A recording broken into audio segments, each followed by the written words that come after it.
আসসালামু আলাইকুম রহমতুল্লাহি ওবরাকাতু। প্রিয় ওমান প্রবাসী ভাই বোনেরা, এখনকার এই ভিডিওতে আজকে ওমানের কয়েকটি গুরুত্বপূর্ণ খবর আপনাদেরকে জানিয়ে দেওয়ার চেষ্টা করব, যেটা আমাদের সকল প্রবাসীদের জন্য জানা অত্যন্ত জরুরি।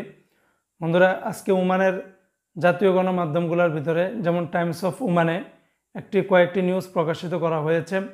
এর ভিতরে প্রথমে জানিয়ে দিচ্ছি, ওমানে প্রায় 10,000 রিয়াল সমপরিমাণ জাল টাকা লেনদেনের অপরাধে কয়েকজন প্রবাসীকে গ্রেপ্তার করেছে। এই ঘটনাটি ঘটেছে উত্তরাল বাতেনা থেকে।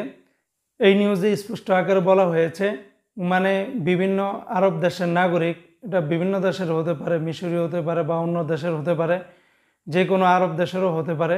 এই সমস্ত নাগরিক যারা কিনা প্রায় 10,000 রিয়ালের মতো অবৈধ টাকার লেনদেন করতেছিল বা এরকম একটি প্রলোভনে কাউকে প্রতারিতর মাধ্যমে মানে জাল টাকার নোট বা এই সমস্ত ধরনের টাকা পয়সা লেনদেন করতেছিল, এরকম ব্যক্তিদেরকে কিন্তু গ্রেপ্তার করা হয়েছে।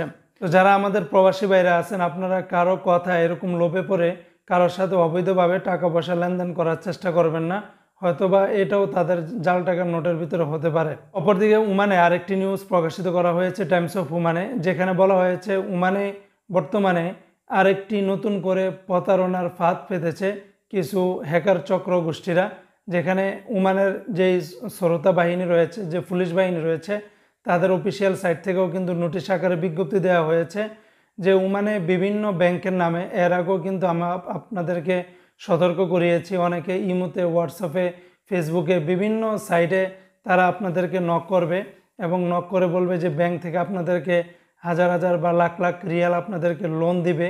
সেক্ষেত্রে আপনাদেরকে একটি লিঙ্ক দিবে, সেই লিঙ্কে গিয়ে আপনাদের ফর্ম ফিল আপ করতে হবে, সব কিছু ডিটেলস দিতে হবে।